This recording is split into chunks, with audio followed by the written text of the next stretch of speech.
This is Private Matters. I'm Max van Praag, authentically thriving in intimacy, sex, and marriage. Welcome to the show today. Today's show is about the topic marriage. And there's not many topics that have so much confusion in this culture as the topic of marriage. And that's one of the reasons that we're doing this show. Marriage is both seen as something sacred and as something disposable. More than 50% of the people divorce, more than 50% of the people cheat on their partners. It has something disposable, and at the same time it's being treated as something sacred. My guest today is Kate Schermerhorn. Kate Schermerhorn, you have made a film about marriage. You are an Emmy award-winning filmmaker, and you have recently made a film about marriage which is called After Happily Ever After. Welcome to the show, Kate. Thank you. And I have watched your film, and I'm very impressed with how you made this film, how transparent and vulnerable you are about your own thoughts about marriage in this film. But before we talk about it, let's take a look at a little clip of the film. This is a clip from After Happily Ever After. You're so lovely, Winnie. For every woman in this world, Ken, there's only one man. So enchanting. When you marry for love, Ken, you're always happy. Yeah, right. If only love were so simple and marriage so easy. But it's not. Here in the United States, 90% of us will marry. And half of those marriages will end in divorce. How do some marriages succeed while others fail? Why do so many of us continue to marry despite the odds? Why did I recently go and get married myself for a second time? Especially since I've always been a claustrophobic. Well, in terms of relationships. All I knew was this. My new marriage was going to succeed. Why? Because I had a plan. I was going to talk to some people, couples and experts, and interview them about how marriages can last and thrive, and find out what drives so many of us to marry in the first place. And my new husband, Matt, wanted to come along with me. We were going out to find some answers to some of my long-held questions about marriage and, more importantly, find the secret that would make our own marriage last and thrive. Together, we set out on a newlywed quest in search of happily ever after. Interesting. So Kate, why did you make this film? I started making After Happily Ever After soon after I'd gotten married myself for the second time. I thought it would be a fun way for my new husband and myself to look at relationships and sort of go on a romantic journey together, looking for the secret to a happy marriage. So we started by interviewing long married couples. And as time went on, our own marriage quickly became rocky, and I started looking more broadly. I thought it was more important to look more broadly at the institution as a whole because it's so hard for so many people, and it was so hard for me as well. So I moved on to looking at why we marry and whether we actually should marry, in addition to addressing the secret to a happy marriage. So that's one of the questions that the film offers is, should we actually get married? And if you go back to your own process, do you remember, did you have reservations around that time, or do you felt that you kind of had to, or? I think that a lot of young women feel that they have to get married. We go through life feeling like there are certain steps we have to take, like the board game life. We have to go to college, get a car, get married, get a house, have children, and then you die. It's just all mapped out for you. And so we get married without a lot of thought. We're just trained to do it. And I think that if more women or more people, I guess I think about women in particular because it seems like young women see marriage as a goal, that they become whole once they're married, that they're more valid. And I don't think that that's an accurate way of looking at marriage. I don't think it's you've achieved something once you get married. It's just a starting point. When you get married, it's not an end point. It's a start to a lot of work. True, and I believe that if you come to it with an agenda that it's better to be married than not to be married, you're already in trouble. The marriage has difficulty thriving if you come at it from as long as I am no longer single. Yeah. You have to be in a place where it's all fine. Yeah, whether you're single or married. I agree. I think that you have to be happy in your own life for a relationship to work. You can't look for the relationship to make you whole or to make you happy. And that is definitely a mistake that women make, that they go into marriage, they think, oh, I'm going to be happy now. And then they get in and they say, well, why am I now not happy? You know, I thought this would make me happy. And then the same goes for the other end, where when they get a divorce, they've gone through their marriage, they're not happy, and they say, well, I'm going to be happy or divorced. And so they make the mistake of thinking, I'm going to get out of the marriage and then I'll be happy, and they get divorced and then they're still not happy. So you really have to look at your own life to be happy, and then your partner can add a lot to. That's so important what you're talking about, Kate. It's so important, and you said it before to me when we were preparing the interview. You said people often don't distinguish between general unhappiness and unhappiness in their marriage. Is that the right way to put it? Yeah, I think that is exactly it. And so you really have to rip the two apart to figure out when I think in terms of divorce, which one is it? Is it life or is it the marriage that's making you unhappy? I feel like my film is definitely about marriage, but it also touches on divorce. So it's it's hard for me to talk about the film without discussing divorce as well.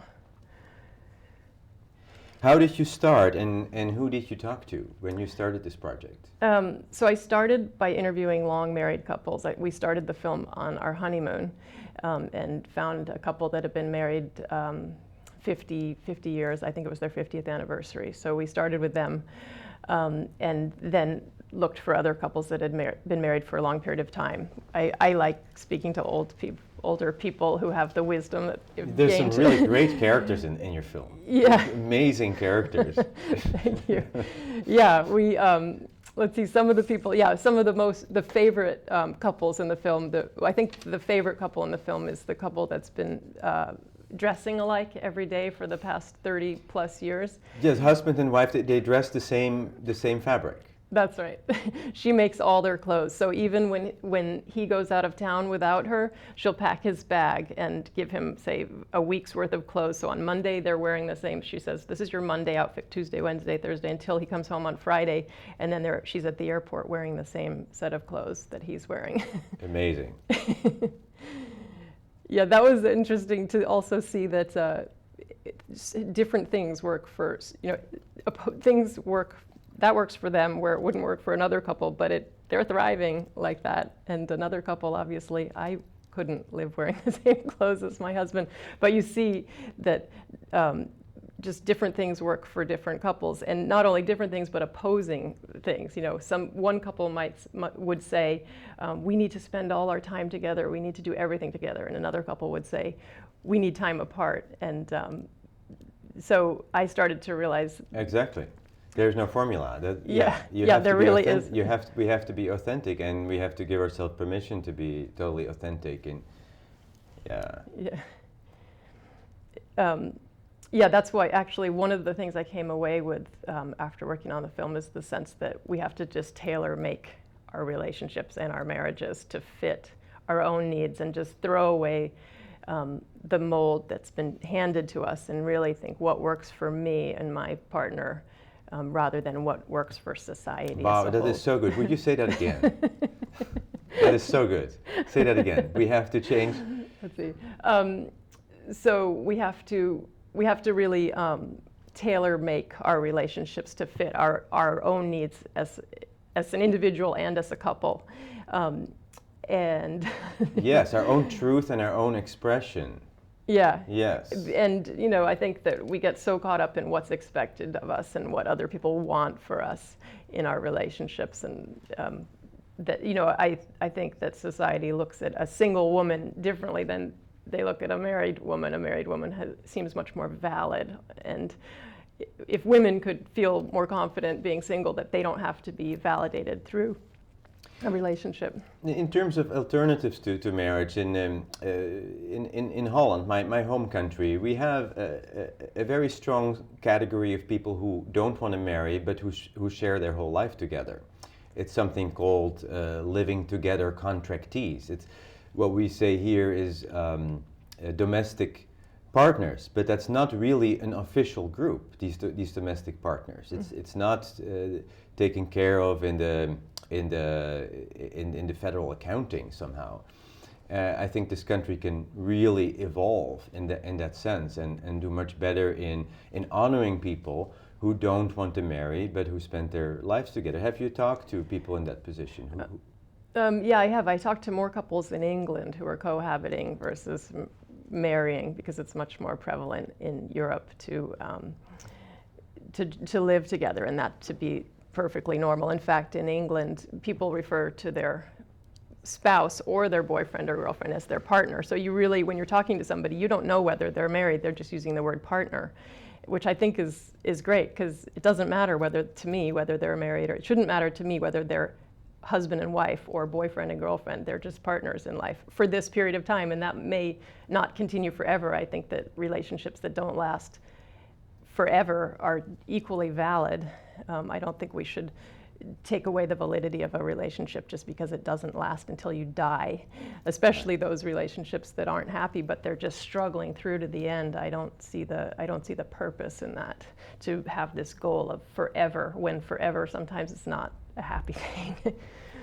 Yes. And I think that we're not, humans are not necessarily monogamous, so it's hard to stay in a relationship forever. I think we're more serial monogamy might work better for us humans. It's sort of a natural state, so to be monogamous with one But you could be married and agree that it's not a monogamous marriage, and there are people who do that. Mm-hmm. Have you come across those people? Yeah, I did interview a couple. I'm not sure if they'd be called a couple or a quadruple, but quadruple. A couple of people who were had a polyamorous relationship. Yes. So it was one couple and they each had partners. So I interviewed the four of them. It didn't make it into the film, but it was interesting to hear the way they lived. Then they were very solidly a couple, the two, and then they had these other relationships that it wasn't just sexual relationships. They were loving and emotion, they had other things they were getting out of these other two relationships, but and it worked for them. It wouldn't work for me personally, but for them it worked. And I think that's the important thing, what works for you personally, not what works for me or anyone else. I was trying to think what else in terms of well, what did you encounter in terms of alternatives to marriage? Couples that were that had unconventional marriages or that weren't married, but one of my favorite ideas I came upon while I was working on the film was a psychiatrist in San Francisco, Margot Leahy, talked about having contracts for marriage. So you could still get married; it could still be a legal contract, but they would have a time frame. So you'd say if you were having kids, you might want to have a 20-year contract, because it's nice, there are obviously benefits to the children to have both parents in the house for those 20 years. And then or if you were retired and maybe you'd want to have 10 years with somebody. So you'd choose a certain length of time for your relationship, and then after the 20 years, you would come together again and say, do we want to renew this contract and go on for another 20 or 10?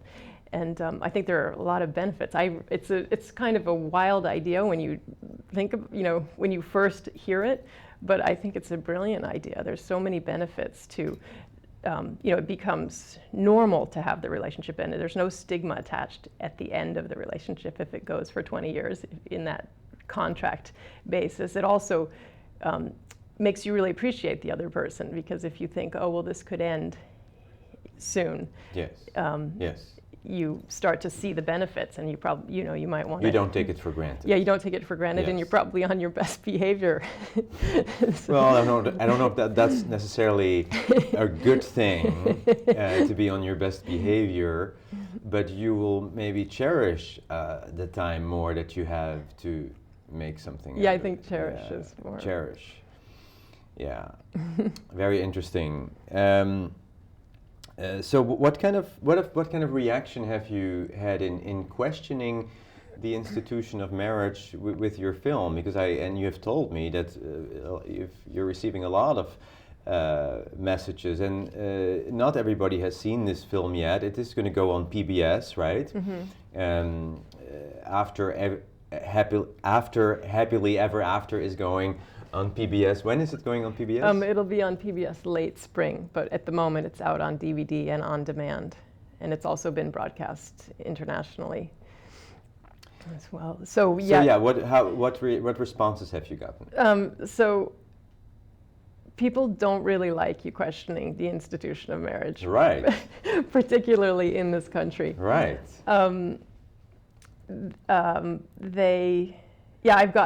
I've gotten a lot of messages from people telling me that I personally need psychotherapy, or that something's wrong with me if I don't embrace the institution of marriage. I mean, I think I have to say that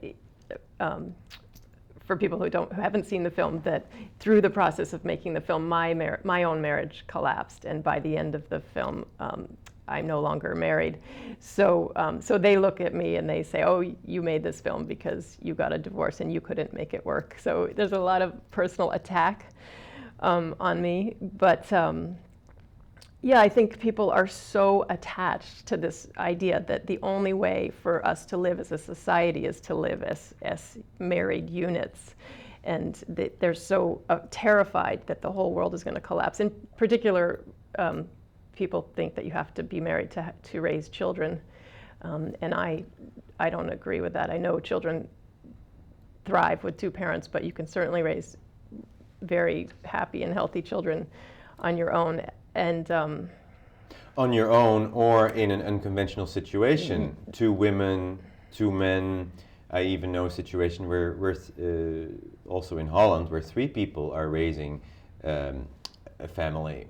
3 people, a lesbian couple and a gay man, and the children are conceived by the man with one of the women, and they raise the children as a family. Yeah. And this was years ago. It was very harmonious. It was a real great role model of how it is possible. Yeah, I think it's a fantastic idea to raise children with other people. I think single parents can help each other by living together. I mean, there are financial benefits to living with other people, whether it's your partner or somebody else, and life is easier financially if you're in a house with groups of people. Plus, when you have children, of course, you can help care for the children. I think that's a fantastic idea. I also liked an idea that somebody in the film suggested, which is that people have children with a friend. So you go in from the start knowing that you're not a couple, but that you're choosing to raise these children together, because half of children are going to go to a divorced household. They're going to be going back and forth, and when the children go back and forth, there's so much animosity. Where if you chose that from the beginning, that you were going to have a kid with your friend, and the children are going to go back and forth, it's going to be much more amicable and take away one of the hardest things about divorce. Well, it's important to have a good bond with each other. Mm-hmm. Yeah, that's something we'll do another show about is bonding, and what it takes to create healthy bonding. Mm-hmm. Very, very important topic, and how you can learn bonding. But where did your movie leave you? with feelings about marriage? Do you think you will marry again?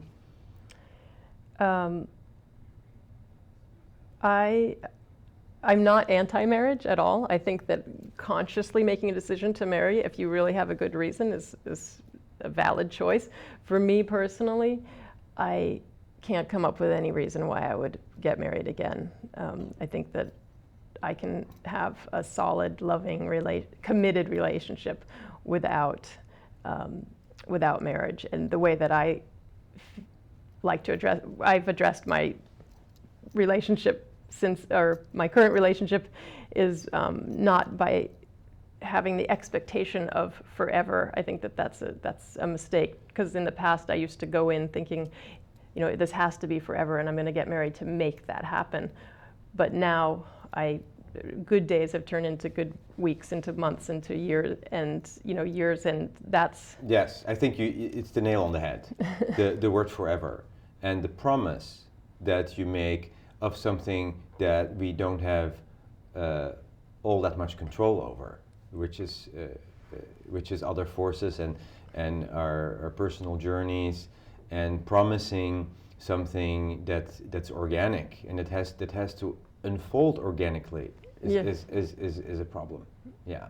And I think that you would rather not make that promise again, but you would enjoy the benefits and the fruits of a great relationship and exactly. A great and if it turns into forever, I'll be very happy. But I'm not going to make that promise from early on. I'm going to just let it evolve to whatever it really should be.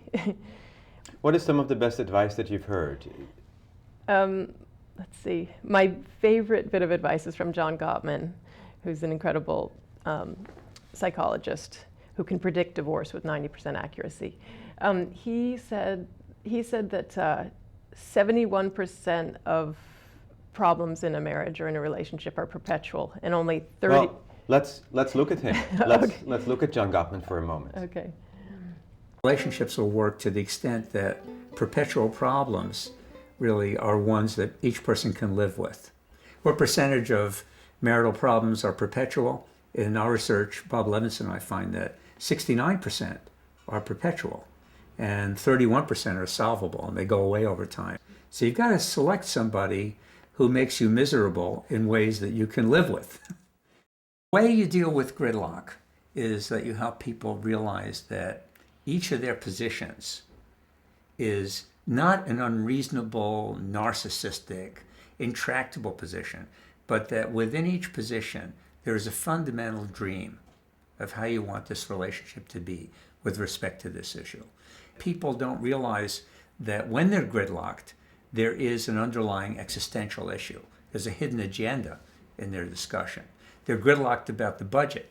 Well, there's an existential issue about what money means to each person, what their history with money is. Is the conflict about freedom, power, about love, caring, about justice, about inequality, about whether there's a struggle in the relationship for influence. And all of those things can be hidden agendas, and that's why the gridlock occurs. If you can make the relationship safe enough so that people can feel secure with one another, then those same issues that divide them can become sources of intimacy. So yes. So yeah, he's, with his advice that you really have to choose wisely in a relationship. I think that was definitely the best advice I got, because you have to select somebody that you can live with. Yes, as far as you can tell. Yes. Well, I also say people always do the best they can. So with what you've got and what you know, I do think people get married with the best intentions and as much consciously as they can. They try to make the best intention when they do get married. And I think that part of the problem is also that the system lets them out of it very easily. It's very easy to get a divorce. What if that wasn't an option? What if you had to work it out? You had to find resources. You had to make changes in yourself because your partner is not changing. Well, I have thought about that because marriage is so easy to get out of, and so therefore we take it so lightly when we get into it. I don't think it's possible to live in a world without divorce. Obviously, I would not want to see that happen. But if you imagine that divorce isn't an option, it certainly changes your decision from the start. You're going to be so much more careful than you otherwise would be. And you know, divorce can be messy. It's not something that I wish on anybody. It's not a pleasant experience, but it is a very simple process that anyone can do. And I think we all know that when we get married, you know, and I think a lot of people, when they're getting married, have that in mind. There's always the escape hatch, where if you didn't go in with that in the back, as an option, it would be very different. Well, this has been great to have you here today, Kate. And remind me, what is the movie that you won an Emmy with? Oh, it's called Seeking 1906. It's about a writer named Simon Winchester. And we followed him as he was writing a book on the 1906 earthquake and told some of the stories of the San Francisco earthquake through the process of him researching his book. And I'm starting a new film at the moment about consumerism. Uh-huh. A new film about consumerism. But first, we want to applaud your work on the documentary After Happily Ever After, which people can see on PBS in the spring. Yeah. And how else can they see the film? And on demand. On right demand. now on Amazon, pay-per-view, Vudu, iTunes, and cable providers around the country. The information's on our website, where people can also get the. And our website is afterhappilyeverafter.net. Afterhappilyeverafter.net. Kate, thank you very much for coming on the show today. Kate Schermerhorn with her film After Happily Ever After, a must-see, a really interesting movie about marriage. This was Private Matters. I'm Max van Praag. For more information, go to www.privatematters.tv. See you next time. Quem mostrava esse caminho longe, quem mostrava esse caminho longe, esse caminho passando me. Quem mostrava esse caminho longe, quem mostrava esse caminho longe, esse caminho passando me.